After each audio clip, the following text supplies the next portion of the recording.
Merci à vous toutes et vous tous d'être si nombreux. C'est une vraie joie de vous retrouver en ce début d'année. Et permettez-moi tout d'abord de vous adresser, comme le veut la tradition, mes meilleurs vœux pour 2025. Je vous souhaite évidemment la meilleure santé. Je vous souhaite plein d'amour. Prenez du temps pour vous, prenez du temps pour celles et ceux que vous aimez, parce que c'est le sel de l'existence, mais aussi parce que nous allons en avoir besoin. On est bon dans son engagement que si l'on est bien en soi-même. Alors, chers amis, soyez heureux, c'est le parti qui vous le demande.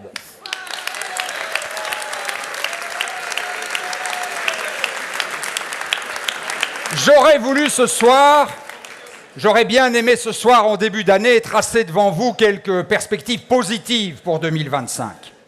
Mais je dois bien avouer que quand j'examine l'actualité ici en Belgique ou dans le vaste monde, j'ai bien du mal à trouver des motifs de réjouissance.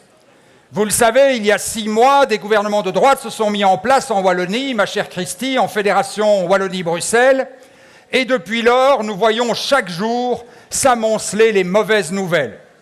Avec les gouvernements MR engagés, c'est simple, tout coûte plus cher. Les crèches, l'école, les maisons de repos, les titres-services, les factures d'énergie, les transports en commun.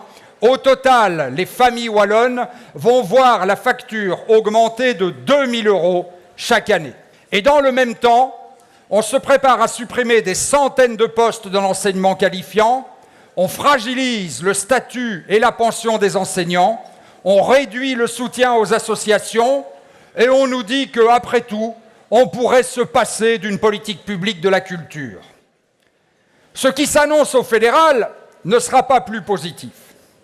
Il y a 7 mois, on nous expliquait que les résultats des élections étaient clairs, qu'ils comportaient des convergences et des opportunités et qu'on aurait très rapidement un gouvernement. Entre-temps, le formateur s'est rendu près de 20 fois chez le roi, c'est un record. Les délais ont été constamment reportés et chaque jour on lit dans la presse les petites querelles entre les négociateurs. Sans les socialistes, tout allait être plus simple, eh bien, on voit le résultat. En tout cas, ce qui est clair, en revanche, c'est que sans les socialistes, on se prépare à une régression sociale généralisée. Le MR et les engagés nous répètent à longueur d'interviews que la Belgique fait face à un déficit budgétaire abyssal, sans précédent, et que donc, nous n'aurons pas d'autre choix que de faire payer la classe moyenne. En vérité, chers amis, et répétez-le autour de vous, rien n'est plus faux. Le déficit actuel est important, certes, mais il est moins élevé que celui auquel nous avons dû faire face au lendemain de la crise financière. Et à l'époque, sous la direction des socialistes, sous la direction d'Elliot, nous avons réduit le déficit de plus de 22 milliards. Nous avons réduit les dépenses avec une grande prudence pour préserver l'économie, le pouvoir d'achat, les services publics, la sécurité sociale. Mais nous avons aussi et surtout fait contribuer les larges épaules. Nous avons exigé un effort des secteurs qui faisaient de gros bénéfices, les banques, l'énergie. Nous avons réduit les avantages fiscaux des multinationales.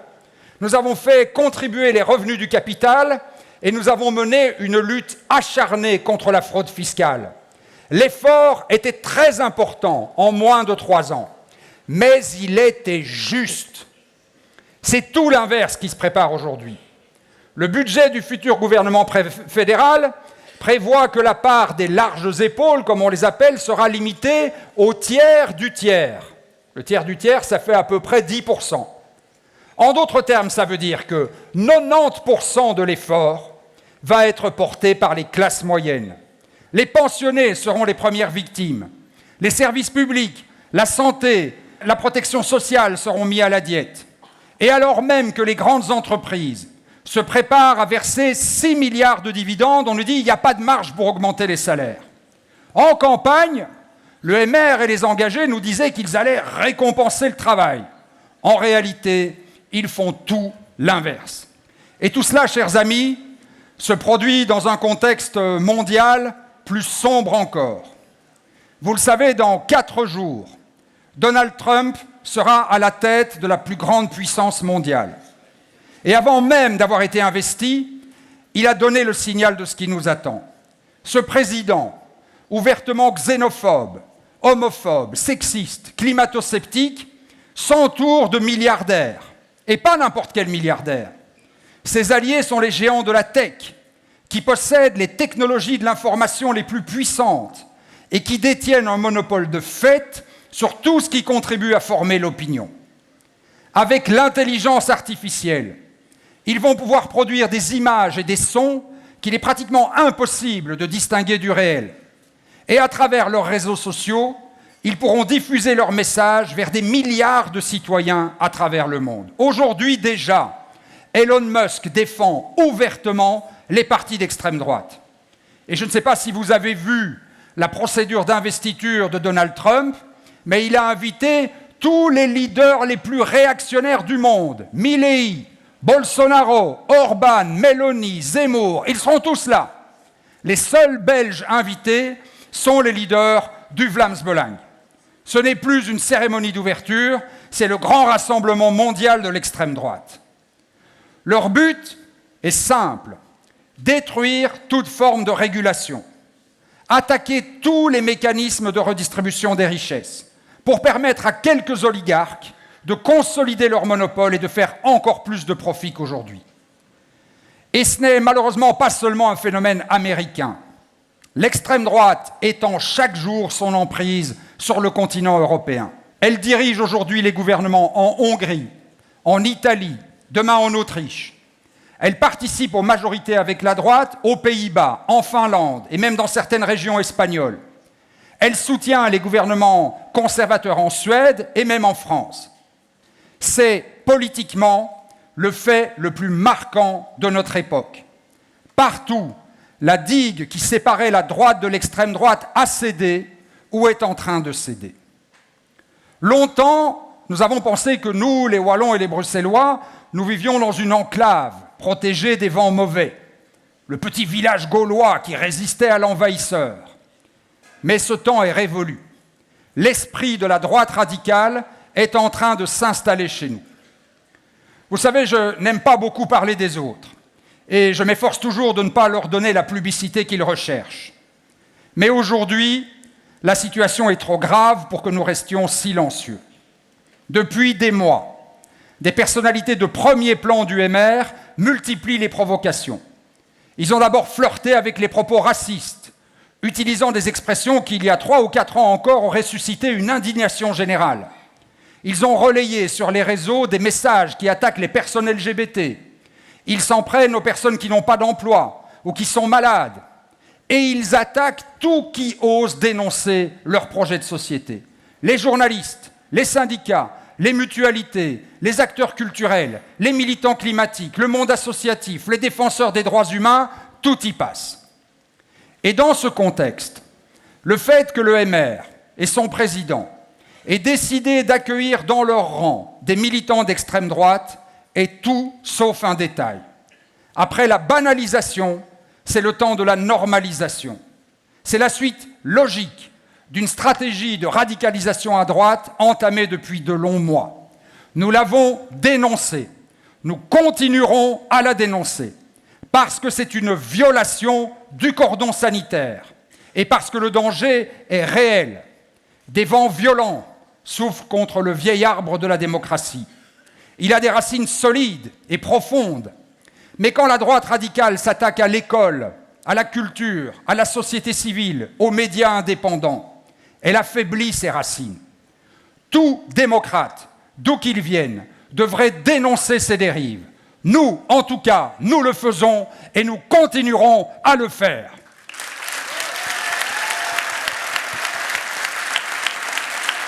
Alors, chers amis, chers camarades, à ce stade de mon intervention, je vous ai peut-être plongé dans un profond désarroi. Je vois quelques mines un peu découragées. Et j'en suis sincèrement désolé. Mais si on veut être à la hauteur des enjeux, il faut regarder la réalité en face. Mais nous n'allons pas sombrer dans le désespoir ou la résignation. Au contraire, fidèles à la devise d'Antonio Gramsci, nous allons allier le pessimisme de la raison et l'optimisme de la volonté. Impossible n'est pas socialiste. Et si nous avons conscience de la gravité des enjeux, nous savons aussi que nous avons des ressources et nous allons les mobiliser comme jamais. C'est tout le sens du travail de refondation que nous entamons en ce début d'année 2025. D'un côté, nous allons faire, et nous avons commencé, notre travail d'opposition, de manière loyale et constructive. Nous allons dénoncer jour après jour les faux semblants de ceux qui prétendent qu'il n'y a pas d'alternative à l'austérité. Nous allons montrer qu'il est possible de défendre et de récompenser le travail, de protéger les services publics, le pouvoir d'achat, la sécurité sociale. Dans tous les parlements, nous porterons des propositions qui démontrent de manière concrète et détaillée que l'on peut faire autrement. C'est vrai qu'il y a peu de signes d'espoir dans le monde d'aujourd'hui, mais il y en a quand même. En Espagne, notre camarade Pedro Sánchez dirige un gouvernement de gauche qui prouve par son action qu'une politique de progrès est à la fois possible et efficace. Nos amis espagnols ont augmenté les salaires, et le salaire minimum en particulier. Ils contrôlent les prix de l'énergie. Il faut contribuer les banques. Ils investissent massivement dans la transition climatique et dans le logement. Et ça marche. Ce n'est pas moi qui le dis, c'est l'hebdomadaire The Economist qui parle du modèle ibérique. Et on ne peut pas dire que The Economist ait beaucoup de sympathie socialiste. L'Espagne, aujourd'hui, réduit ses déficits, fait reculer les inégalités, elle soutient le pouvoir d'achat et les entreprises, et elle a un taux de croissance 2 fois supérieur à celui de la Belgique et 3 fois supérieur à la moyenne européenne. Alors ceux qui vous disent qu'il n'y a pas d'alternative à l'austérité vous mentent. Il y a des alternatives qui sont à la fois plus justes socialement et plus efficaces sur les plans économiques et écologiques. Et ce sera notre travail de le démontrer.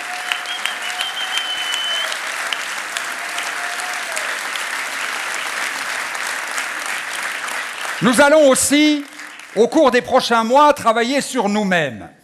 C'est vrai que dans le monde que je vous ai brièvement décrit, il est plus difficile que jamais de défendre des idées de justice et de solidarité. Nous avons le vent de face. Mais loin de nous décourager, ces temps difficiles vont décupler notre énergie.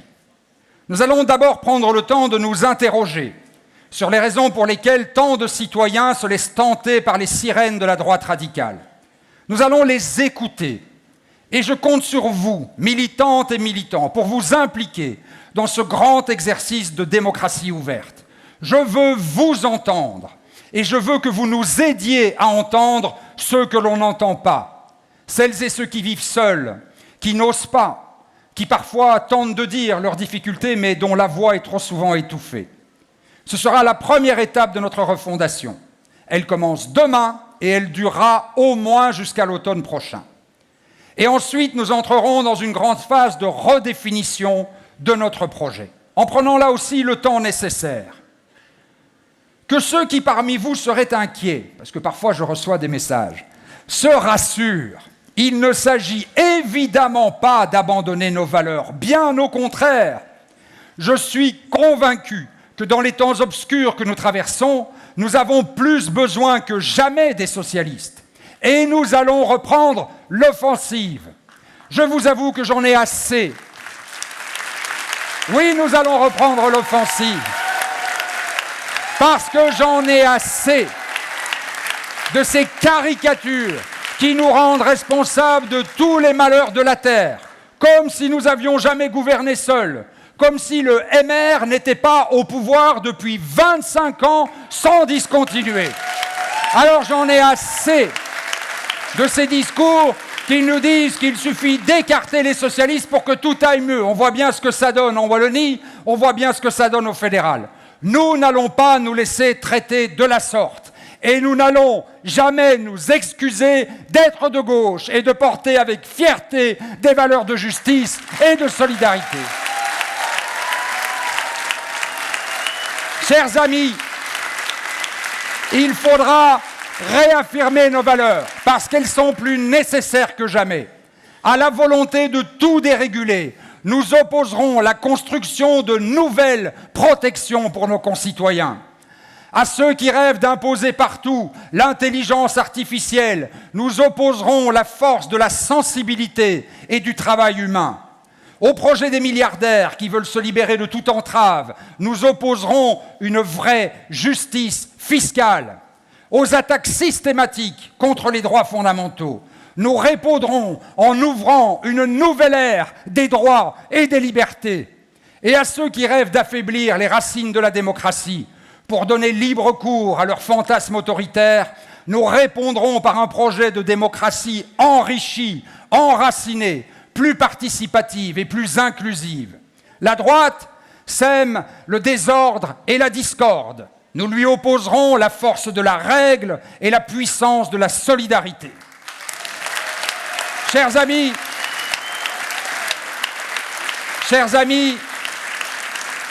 rien ne sera simple. Je le répète, nous avons le vent de face. Il y a cette grande vague de droite et d'extrême droite qui traverse le monde entier et qui ne nous épargne plus. Mais nous serons au rendez-vous. Et je compte sur vous. Le combat sera long, il sera rude, mais c'est dans ces moments difficiles que nos forces se reconstituent et que la sublime idée du socialisme reprend son élan. Alors, chers amis, je vous dis bonne année et retrouvons-nous très bientôt pour de nouveaux combats et de nouvelles victoires. Bonne année à toutes et à tous. Merci, chers amis. Merci. Merci.